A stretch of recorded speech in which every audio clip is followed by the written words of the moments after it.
The Ultimatum. Captain Maya Chen stood at the observation deck of the UES Pathfinder, watching as the blue-green sphere of Proxima Centauri rotated below. The 15th human colony world, and certainly not the last.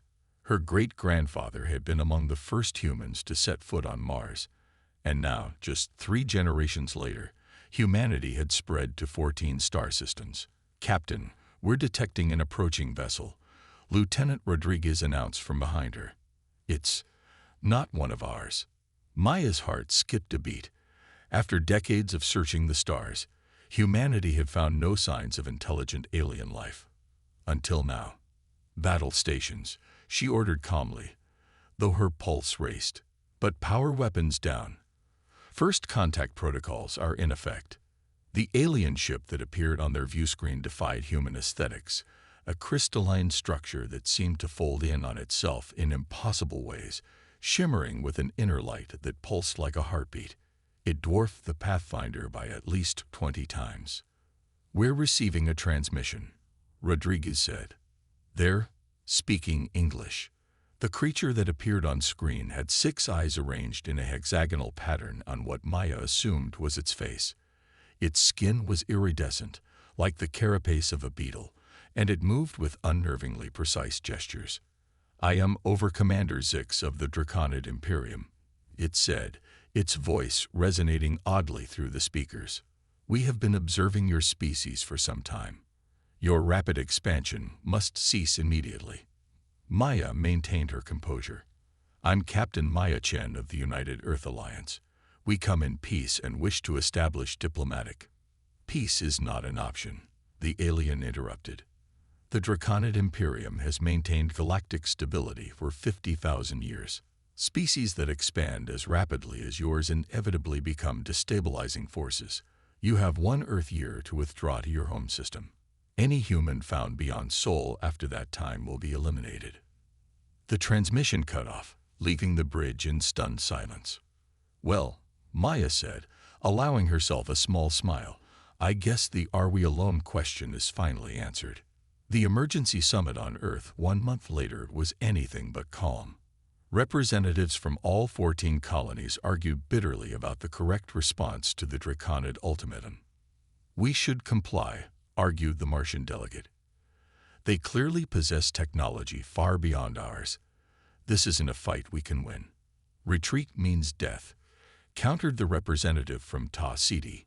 "Once we're bottled up in Sol, what's to stop them from wiping us out entirely?" Dr. Elena Kovacs, Earth's foremost xenobiologist, took the podium next. The chamber fell silent.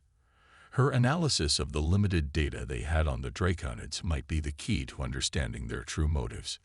"The Draconids are lying," she said without preamble. "They don't fear our expansion. They fear our adaptability." She brought up a holographic display showing a DNA strand. "Human DNA contains what we've long called junk DNA, sequences that don't seem to code for anything. But recent research has revealed something extraordinary. These sequences are adaptive triggers, genetic code that activates rapid evolutionary responses to environmental pressures." The delegates murmured among themselves.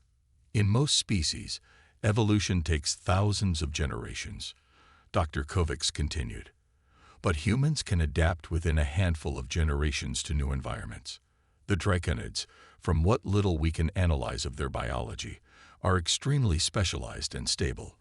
They'd barely changed in 50,000 years.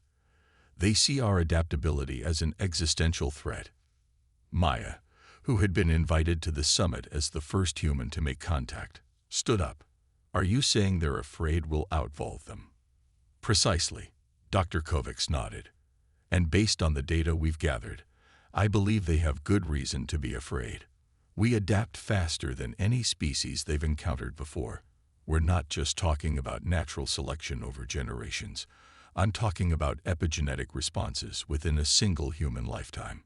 The summit concluded with a resolution. Humanity would not retreat. They would prepare for war, but they would also prepare for something the Draconids would never expect: accelerated evolution. 6 months into the preparation period, Maya found herself aboard the UES Prometheus, humanity's first true warship. What had once been colony ships were now being retrofitted with weapons systems developed through reverse engineering the limited Draconid technology they had managed to recover from debris found near their colonies. Dr. Kovacs had been assigned to the Prometheus as well, continuing her research in the ship's state-of-the-art laboratory. Maya found her there, surrounded by holographic displays showing bizarre genetic structures. Making progress? Maya asked. Captain, humanity evolved on a world that tried to kill us every day. We survived ice ages, predators, plagues, and each other. If there's one thing humans are good at, it's refusing to die when we're supposed to. The warning klaxon interrupted their conversation. Maya's communicator buzzed with an urgent message from the bridge. They're early, she told Elena, already moving toward the door. The Draconid fleet just appeared at the edge of our sensor range. They're not waiting for their own deadline. The battle was brief and devastating. Humanity had prepared as best they could, but the technological gap was too wide. The Draconid vessels moved in formations that seemed to bend space itself, their weapons tearing through human shields as if they weren't there. Within hours, 3 colony worlds had fallen. The Prometheus, along with a handful of other ships, managed to evacuate thousands of colonists, but billions more were trapped. In the chaos, Maya made a decision. Instead of retreating to Earth as ordered, she directed the Prometheus toward a system the initial surveys had marked as uninhabitable, a harsh world orbiting too close to its red dwarf star, bathed in radiation, and with a crushing gravity 1.8 times that of Earth. The Draconids won't follow us there, she explained to her officers.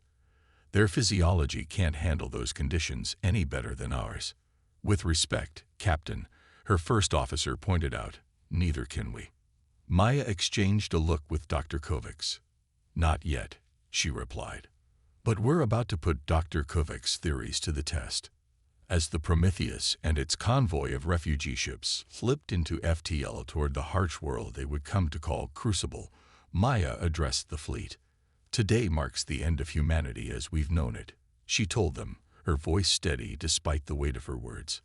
But tomorrow marks the beginning of what we will become. The Draconids think they know what humans are capable of. They're about to learn how wrong they are. Part 2. Evolution Unleashed. The world they named Crucible lived up to its reputation. Its atmosphere was thick with carbon dioxide and sulfur compounds, its surface dominated by vast volcanic plains and acidic seas. The crushing gravity made even the simplest movements exhausting for the human refugees. But they had one advantage the Draconids hadn't counted on. They had Dr. Elena Kovacs and her team of geneticists. Maya stood in the hastily constructed command center, 3 months after their arrival on Crucible. Her muscles ached constantly from the high gravity, but she refused the genetic treatments thus far, focusing instead on overseeing the colony's defenses. How are the volunteers progressing? She asked as Elena entered, looking both exhausted and exhilarated. See for yourself, Elena replied, gesturing to the door. The man who entered moved with a fluid grace that should have been impossible in Crucible's gravity. He stood nearly 7 feet tall, his frame dense with muscle yet oddly proportioned. His skin had a faint reddish tint, and his eyes were larger, with protective membranes that blinked sideways. Captain Chen, he said, his voice deeper than Maya remembered. Lieutenant Rodriguez reporting for duty. Maya stared at her former communications officer. Miguel, how do you feel? Stronger, clearer. The air tastes right now, and I can see further into the infrared spectrum. He moved his arm in a quick gesture that would have been impossible before. The treatments worked. I'm adapted to Crucible now. Elena couldn't contain her pride.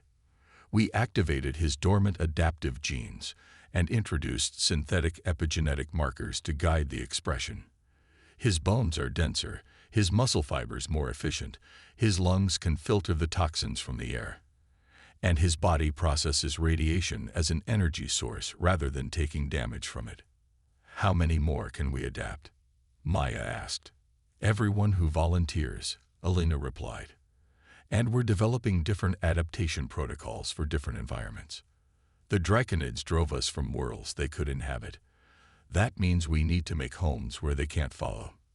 1 year after the fall of the colonies, humanity had changed in ways no one could have predicted.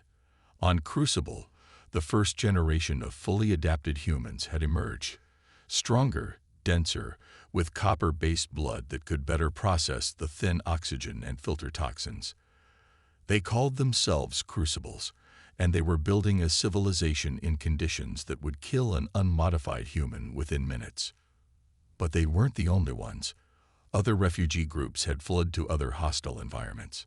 The Deepers had adapted to life in the crushing pressures of the ocean floors on Europa, developing gills and bioluminescence, communicating through light patterns and electrical signals. The Voids had modified themselves for the vacuum of space, living aboard huge organic stations they grew rather than built, their skin photosynthetic, drawing energy directly from their host stars. The Shadows had colonized a rogue planet in perpetual darkness, developing extraordinary senses to navigate and hunt in absolute darkness, their pale skin absorbing every particle of radiation for warmth. Maya, who had finally accepted the Crucible adaptations herself, stood in the new war room deep beneath the surface. The representatives of each human variant joined via holographic projections, their forms a testament to humanity's divergence. The Draconids believe they've contained us, Maya said. Their patrols remain at the edges of what they consider habitable space. They have no idea what we've become. My people have completed the first fleet of bioships, announced the Void representative, her skin shifting colors as she spoke. They can travel through radiation fields no Draconid vessel would survive. The deep-sea forges on Europa have produced the weapons you designed, added the Deeper leader, his voice resonating oddly through water. Sonic disruptors that should penetrate their crystalline hulls. And we've mapped their patrol patterns, said the Shadow Commander, her eyes reflecting light like a cat's. They never venture into the dark spaces between stars, the very highways our adapted ships can navigate best. Maya nodded, feeling the weight of the moment. Then it's time. The Draconids sought to exterminate humanity because they feared what we might become. Now we'll show them that their worst fears didn't go far enough.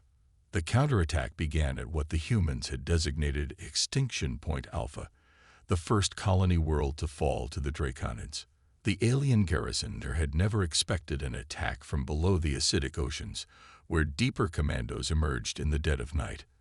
They never expected attacks from vessels that moved through deadly radiation belts, crewed by Voids who fed on the very radiation that killed Draconids.